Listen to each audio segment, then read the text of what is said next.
Hello दोस्तों, स्वागत है आप सभी का आपके अपने YouTube चैनल रामजी मैथमेटिक्स में। दोस्तों यहाँ पर देखो, आज मैं आपके लिए प्यारी सी अपनी सुपर 10 में सुपर 5 की क्लास लेकर के आया हूँ। क्योंकि यहाँ पर आपको पता है, वैसे तो मैंने अपनी सुपर 10 की सीरीज चला रखी थी, लेकिन यहाँ पर थोड़ा सा स्वास्थ्य खराब होने की वजह से मैं आपके लिए यहाँ पर डेली 5 क्वेश्चन लाने की पूरी कोशिश कर रहा हूँ। और ये वो 5 क्वेश्चंस हैं, इन क्वेश्चनों को मैं कहीं से उठा करके आपके सामने ले आया और 5 क्वेश्चन में करा करके निकल जाऊंगा। ये यार वो क्वेश्चन है जो लेटेस्ट के एग्जाम में पूछे हुए क्वेश्चंस हैं।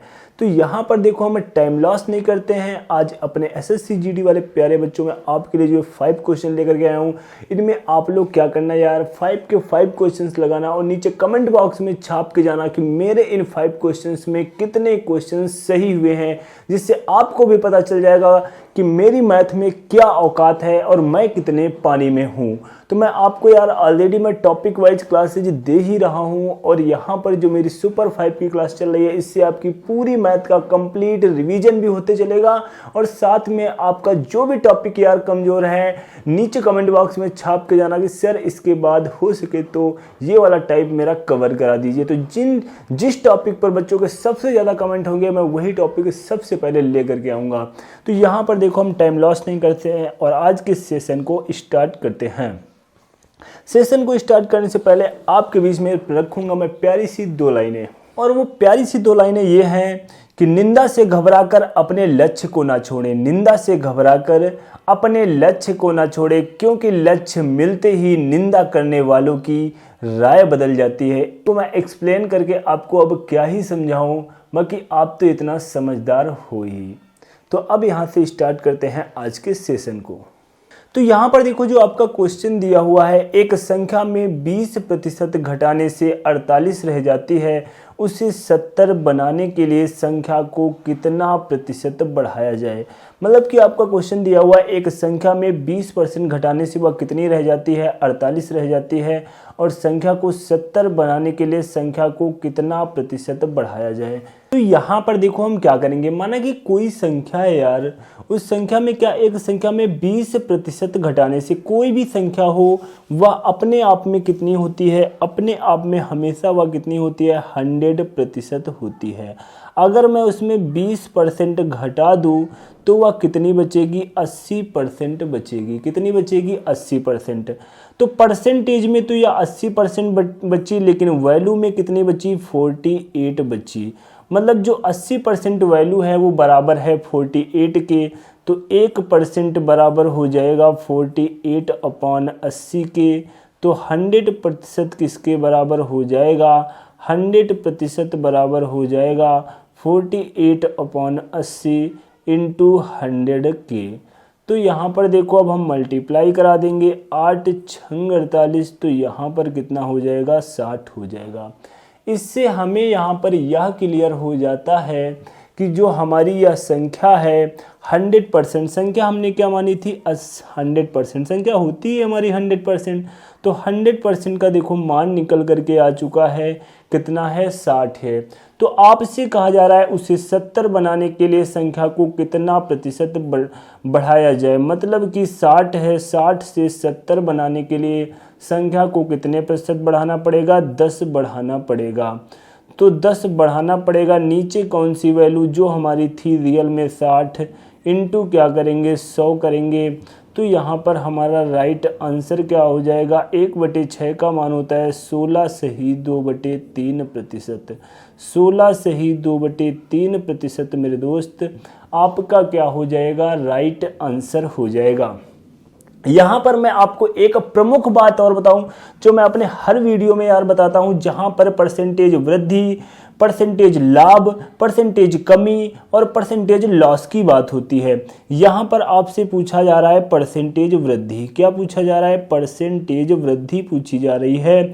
तो जहाँ पर भी यार अगर लाभ या परसेंटेज वृद्धि, जहाँ पर भी परसेंटेज वृद्धि या परसेंटेज प्रॉफिट की बात कही जाए, 2 वैल्यू में, जैसे कि यहाँ पर 2 वैल्यू थी, हमेशा यहाँ पर देखो क्या होता है, कन्फ्यूजन होता है, यहीं पर कन्फ्यूजन होता है। परसेंटेज वृद्धि की तो बात करी जा रही है, हमें पता है 10 की वृद्धि हुई है, बट यहाँ पर नीचे हम 60 लें या 70 लें, ये कन्फ्यूजन रहता है। ये कन्फ्यूजन आपका पूरे जीवन पर्यंत के लिए समाप्त कर दूंगा, क्योंकि यहाँ पर जो मैं पॉइंट बताने जा रहा हूँ बहुत ही गौर से सुनना। जहाँ पर भी परसेंटेज वृद्धि की बात हो तो वहाँ पर नीचे इन दोनों वैल्यू में आंख बंद करके जो छोटी वाली वैल्यू हो वो नीचे लिख देना। जहां पर परसेंटेज कमी की बात कही जाए इन दो वैल्यू में देखो डिफरेंस तो ऊपर लिखना ही पड़ेगा, चाहे परसेंटेज कमी की बात कहे चाहे परसेंटेज वृद्धि की बात कहे, बट यहां पर नीचे कौन सी वैल्यू लिखना है बस यही हमें यहां पर ध्यान देना है। तो परसेंटेज कमी में बड़ी वाली वैल्यू और परसेंटेज वृद्धि में छोटी वाली वैल्यू, यही बिल्कुल लाभ और हानि में है। वृद्धि मतलब लाभ, कमी मतलब लॉस, तो वो आपस में इक्वल हो गए। तो यहाँ पर परसेंटेज लाभ की बात की जाए तो लाभ में वही छोटी वाली वैल्यू, और परसेंटेज हानि की बात की जाए वही यहाँ पर बड़ी वाली वैल्यू। तो इस तरीके से आप आसानी के साथ, जैसे कि यहाँ पर देखो वृद्धि पूछी गई तो यहाँ पर क्या हो गया, छोटी वाली वैल्यू। तो यहाँ पर आपका क्या हो गया, 16 से 2/3%, जैसे कि आप इसे लिख सकते हो 16.66% प्रतिशत। ऑप्शन नंबर ए आपका क्या हो जाएगा, राइट आंसर हो जाएगा। ऑप्शन नंबर ए आपका क्या हो जाएगा, राइट आंसर हो जाएगा। इसके बाद देखते हैं अपना नेक्स्ट क्वेश्चन। यहाँ पर देखो जो आपका क्वेश्चन नंबर 8 दिया हुआ है, ये भी परसेंटेज का प्यारा सा क्वेश्चन दिया हुआ है। a-b का 60% इजुगल टू a+b का 40% हो तो ba का कितने प्रतिशत है, ba का कितने प्रतिशत है। तो यहाँ पर देखो a-b का कितना दिया हुआ है, 60% दिया हुआ है। तो बहुत ही प्यारे तरीके से हम देखो इसको लिख लेते हैं, a-b का 60%। और यहाँ पर इस तरीके से आपको एग्जाम में नहीं लिखना है, ये मैं आपको समझाने के लिए इतना सब लिख रहा हूँ। बाकी एग्जाम में तो आपको जब देखो एग्जाम का आपका टाइम आ जाएगा ना, मैं बहुत ही जल्दी पूरी ऐसी क्लासेस चलाऊंगा कि जहाँ पर कैसे क्वेश्चन को देखते ही सेकंडों में सॉल्व किया जाता है। तो वहाँ पर वो सारे तरीके, सारे एफर्ट में आपको बताऊंगा, अभी बस आप सीखते चलिए। तो यहाँ पर देखो a-b का 60%, a+b का 40% बराबर में दिया हुआ है। तो परसेंटेज से परसेंटेज आपका क्या हुआ, कैंसिल हुआ, और यहाँ पर a-b बटे a+b ये वाला मैंने इधर ट्रांसफ़र कर लिया, और यहाँ पर 0 से 0 भी आपका उड़ा, और यहाँ 2 बार चला जाएगा, और ये हमारा 3 बार चला जाएगा। 2 से हम कैंसिल करेंगे तो 2/3 हमारा ये आ जाएगा। फिर देखो हम क्या करेंगे, यहाँ पर a-b बटे a+b दिया हुआ है। यहाँ पर देखो हम एक काम कर सकते हैं,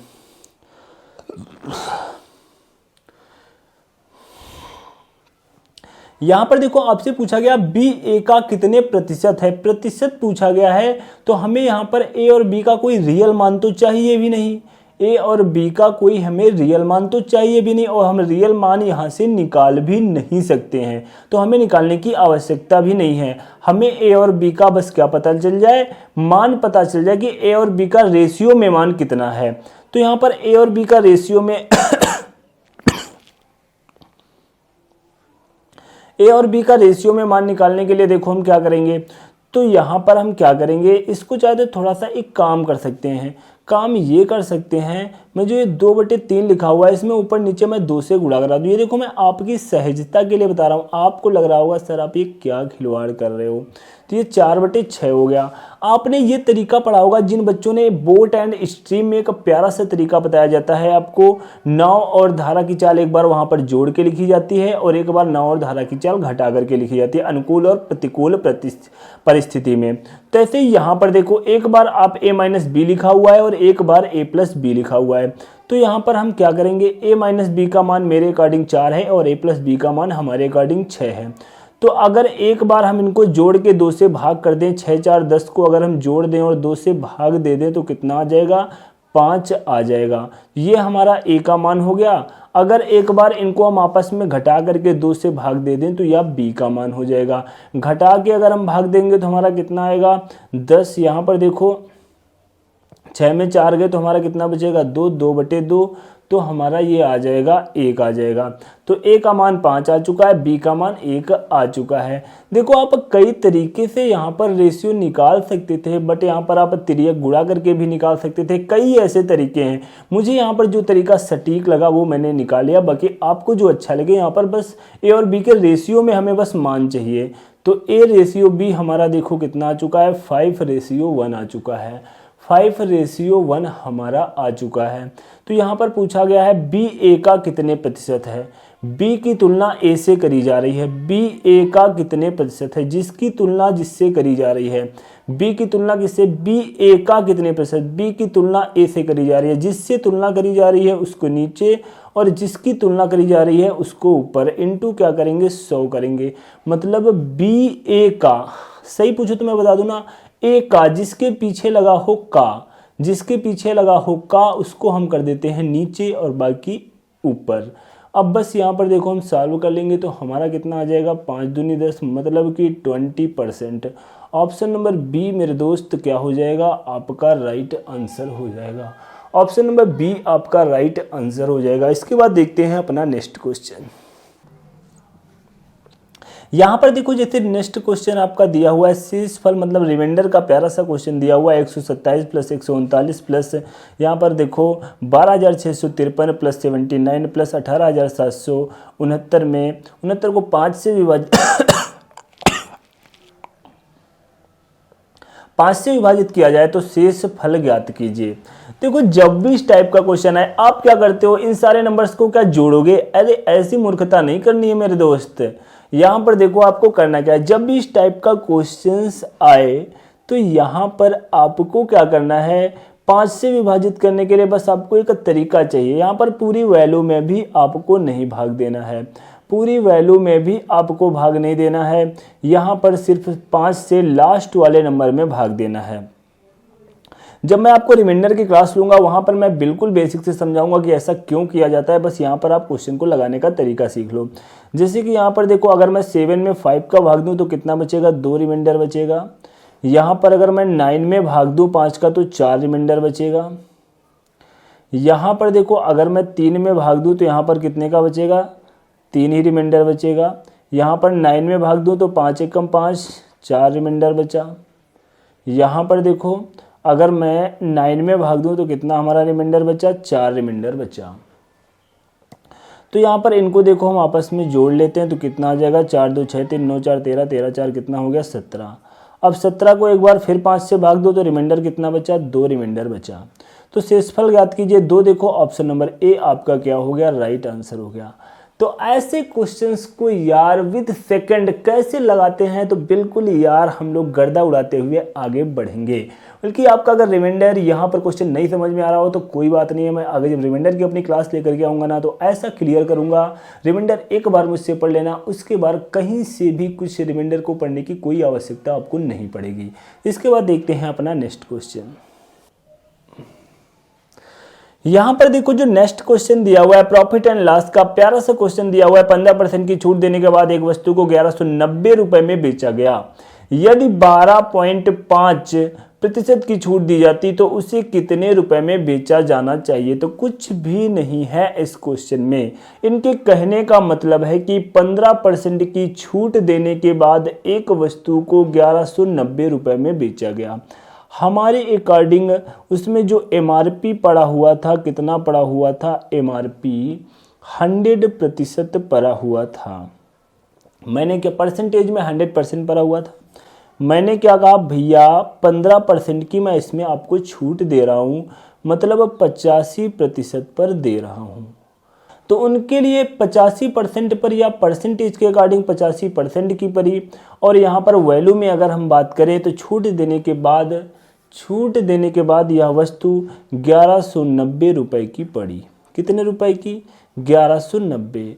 मतलब कि यहाँ पर 1%, अगर हम यहाँ पर बात करें जो आपका ये 1190 है, ये किसकी वैल्यू है, 85% की। आपसे पूछा क्या जा रहा है, आपसे पूछा जा रहा है यहाँ पर 12.5% की छूट दी जाती तो उसे कितने रुपए में बेचा जाता। मतलब कि 85% की वैल्यू है 1190। कहा जा रहा है 100% में 15% की छूट ना दे करके 12.5% की छूट देते, मतलब कि 87.5% की वैल्यू आपसे पूछी जा रही है। कि 85% की वैल्यू इतनी है, मतलब 15% छूट ना दे करके 12.5% की छूट देते तो इसका मतलब 87.5% पर देते इस वैल्यू को, तो 87.5% का मान कितना होगा। परसेंटेज से परसेंटेज आपका कैंसिल हो गया। यहाँ पर देखो दशमलव हटा दिया, जीरो उड़ा दिया। अब यहाँ पर देखो 17 5 85, 17 छक्का 102, 17 सत्ते 119 होता है, 17 5 85 होता है, 5 से काट दो, 5 एकम 5, 3 5 सत्ते 35, 2 5 अंक 25। तो यहाँ पर देखो कितना आ जाएगा, 7 से गुणा करा दो, 7 पन्ना 35, 7 सत्ते 49, 49 3 52, 7 एकम 7 और 7 5 कितना होता है, 12 होता है। 1225 मतलब कि ऑप्शन नंबर डी मेरे दोस्त क्या हो जाएगा, आपका राइट आंसर हो जाएगा। ऑप्शन नंबर डी आपका राइट आंसर हो जाएगा। इसके बाद देखते हैं अपना नेक्स्ट क्वेश्चन। यहाँ पर देखो जो नेक्स्ट क्वेश्चन दिया हुआ है, नंबर सिस्टम का प्यारा सा क्वेश्चन दिया हुआ है, कुछ भी नहीं है, बस इसमें थोड़ा सा कैलकुलेशन है। अब देखो ऐसे क्वेश्चन को आपको कैसे सॉल्व करना होता है वो मैं प्यारा सा तरीका आपके सामने रख रहा हूँ। जैसे कि यहाँ पर देखो 2 से ही 3/5 है, 2 से ही 3/5 इंटू यहाँ पर 1 से ही 19/26 और इंटू यहाँ पर 6 से ही 2/3 दिया हुआ है। तो इसको देखो आप क्या कर सकते हो, आप इसको सही रूप में पहले कन्वर्ट कर लो। सही रूप में आप कन्वर्ट करोगे तो यहाँ पर देखो कैसे होगा, 5 दूनी 10, 3 कितना हो जाएगा, 13/5 हो जाएगा और इंटू 26 से करना 26, 26 9 कितना होता है 35 और 45, तो 45/26 हो जाएगा। और यहाँ पर हो जाएगा 36 का 18 2 20/3 हो जाएगा। यहाँ पर देखो काट दोगे तो यहाँ पर 9 आ जाएगा, यहाँ पर काटोगे आपका 3 बार जाएगा, 13 दूना आपका 26 होगा और यहाँ पर जब आप काटोगे तो 10 टाइम्स जाएगा। तो यहाँ पर जो आपका राइट आंसर हो जाएगा वो हो जाएगा 30। ऑप्शन नंबर डी मेरे दोस्त आपका क्या हो जाएगा, राइट आंसर हो जाएगा। ऑप्शन नंबर डी आपका क्या हो जाएगा, राइट आंसर हो जाएगा। दोस्तों मेरी आज की यह सुपर 5 की क्लास कैसी लगी, नीचे कमेंट बॉक्स में छाप के जाना कि मेरे इन सुपर 5 में कितने क्वेश्चन सही हुए हैं। दोस्तों अभी तक अगर चैनल को सब्सक्राइब नहीं किया हो, मेरे तरीके, मेरे कंटेंट, मेरा पढ़ाने का तरीका वाकई में अगर आपको अच्छा लग रहा हो तो चैनल को सब्सक्राइब कर लेना, अन्यथा कोई बात नहीं। Thanks to all of you.